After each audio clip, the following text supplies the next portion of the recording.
আমি যখন কক্সবাজার আসি তখন আমার একটা ডিমান্ড ছিল যে আমাদের রিসোর্টে সুইমিং পুল থাকতে হবে, বাট সত্যি কথা কি জানেন, আজ কক্সবাজারে আসার 2 দিন হয়ে গেল, একবারও সুইমিং এ যাওয়াই হলো না। সো হ্যালো এভরিওয়ান, আসসালামু আলাইকুম। কেমন আছেন আপনারা সবাই? আশা করছি সবাই অনেক অনেক ভালো আছেন। আলহামদুলিল্লাহ আমরাও ভালো আছি। Good morning. আজকের ভিডিওটা কিন্তু সকাল সকাল শুরু করেছি। সংসারের মতো এখানে কিন্তু তেমন কাজকর্ম নাই, সংসারের দিনটা আর এখানের দিনটা একেবারেই পার্থক্য। এই যে যেমন ঘুম থেকে উঠলাম, ঘুম থেকে উঠে জাস্ট দাঁত ব্রাশ করলাম, ফ্রেশ হলাম, ফ্রেশ হয়ে নাস্তা খেতে চলে আসলাম। সংসারে তো নিজে যতক্ষণ তৈরি করব ততক্ষণ সবাইকে খাওয়াবো, সবকিছু পরিষ্কার করব, তারপর নিজে খাবো। আর আজকে ঘুম থেকে উঠেই এত এত আইটেম। শুনেন ভাইয়ারা, আপুদেরকে মাঝে মাঝে এমন স্পেশাল ফিল দিবেন, তাহলে সংসারের যত ক্লান্তি সবকিছু দূর হয়ে যাবে। আমি কিন্তু গত ভিডিওতে বলেছিলাম যে আমাদের রিসোর্টে কমপ্লিমেন্টারিতে কিন্তু বুফে ব্রেকফাস্ট ছিল। আমরা কিন্তু অলরেডি আরো একদিন ব্রেকফাস্ট করেছি, বাট তার ভিডিও করা হয়নি। তো চিন্তা করলাম আজকে একটু একটু করে ভিডিও করি। আর আপনাদের ভাইয়াকে দিয়েছিলাম ভিডিও করতে, ভিডিওর অবস্থা হয়তো দেখেই বুঝতে পারতেছেন। লোকটা ভিডিও করতে এত বেশি লজ্জা পায়, মানুষ বেশি থাকলে আমি যদি ভিডিও করি মাঝে মধ্যে আমার পাশ থেকেও সরে দাঁড়ায়, সত্যি। যাই হোক, এখন ব্রেকফাস্টে কি কি ছিল সেটা বলে দিই। খিচুড়ি ছিল, পরোটা ছিল,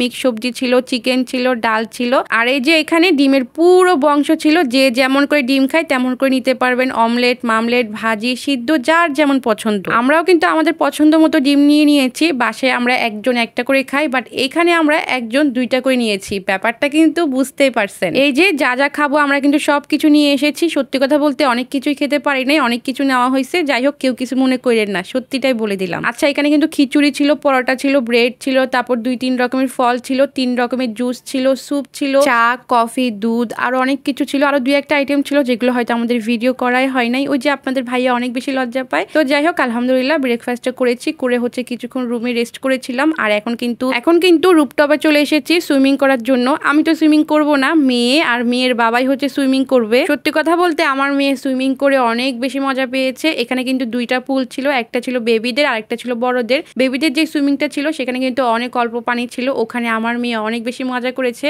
সে কিন্তু আজকেও এসেছে, আবার তার বাবার সঙ্গে কালকেও এসেছিল, আমি আসি নাই। আর এইদিকে দেখেন আমার জামাই পোজ দিয়ে আছে, বলতেছে ছবি তুলো, বাট আমি তো ভিডিও করা নিয়ে ব্যস্ত। আফটার অল ব্লগার মানুষ বলে কথা, তাই না পুরা? নিঃস্বর্গের রুফটপটা অনেক বেশি সুন্দর, অনেক বেশি গাছ ছিল, অনেক রকমের গাছ ছিল। তাছাড়া কিন্তু সি ভিউটা তো আছে, মাশাল্লাহ, সবকিছু মিলে কিন্তু অনেক অনেক সুন্দর। আর এই যে দেখো আপুরা, সবাই কিন্তু মাশাল্লাহ বলতে একেবারে ভুলবে না। আমি যে বললাম না আমার মেয়েটা অনেক বেশি এনজয় করেছিল। আজকে কিন্তু মানুষ একটু কম ছিল, বাট গতকাল যেহেতু শুক্রবার থাকবে, গতকাল কিন্তু আরো অনেক অনেক মানুষ ছিল। আমি তো আসিনি, মেয়ের বাবা থেকে শুনেছিলাম। আমি তো আজকেও এসেছি, আমার কিন্তু এখানে কোনো কাজ নেই, আমি জাস্ট তাদের ভিডিও করে দিয়েছি, ছবি তুলে দিয়েছি। আর একপাশে বসেছিলাম, জাস্ট পা 2টাই পানিতে নামিয়ে ভিজিয়েছিলাম। আলহামদুলিল্লাহ আমি অতটুকুতেই খুশি। আর এই যে মেয়ে আর মেয়ের বাবা শুধু ভিডিও করতেছে, ছবি তুলতেছে, আমার কিন্তু এটাই কাজ। আর আমার মেয়েটা তো এত বেশি খুশি ছিল, সে ছবি তুলতে চাচ্ছিল না, সে জাস্ট পানিতে ঝাপাঝাপি করতে চাচ্ছিল, নাচানাচি করতে চাচ্ছিল। ওর সঙ্গে আরো 2-1টা বাবু ছিল, তো সেই জন্য। সত্যি কথা বলতে এই ভিডিওগুলো কার কাছে কেমন লাগবে সেটা আমি জানি না। এই ভিডিওগুলো জাস্ট আমি রাখতেছি যাতে স্মৃতি হিসেবে রাখতে পারি, আমার যখন মন চায় তখন যাতে আমি ইউটিউবে গিয়ে দেখতে পারি। আর এখানে কিন্তু এক পাশে বিচের ভিউ আসে, আরেক পাশে পাহাড়ের ভিউ আসে। 2টা ভিউ কিন্তু অনেক বেশি সুন্দর।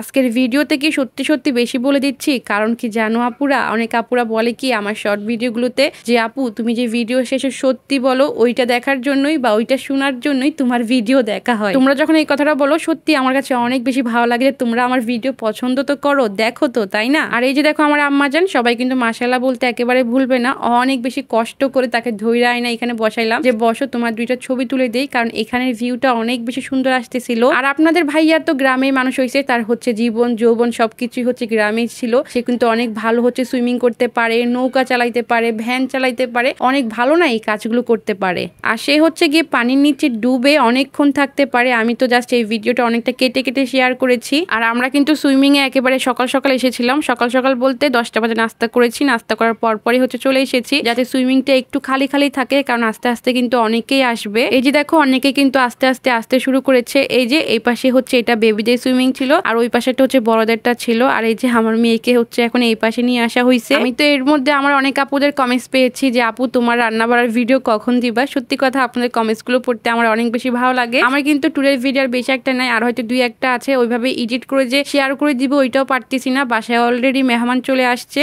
তো যাই হোক, আর দুই একটা ভিডিও আছে সেটা শেয়ার করব। তারপর তো রান্না বাড়ার ভিডিও তোমাদের সঙ্গে শেয়ার করতেই থাকবো। এই তো সুইমিং করে এখন কিন্তু চলে যাব। তবে যেতে যেতে আমার আপুদের কাছ থেকে বিদায় নিব। সবাই ভালো থাকো, সুস্থ থাকো, দেখা হচ্ছে হবে আবারও। আর আজকের ভিডিওটা কেমন লাগছে অবশ্যই জানাবা। আসসালামু আলাইকুম, আল্লাহ হাফেজ।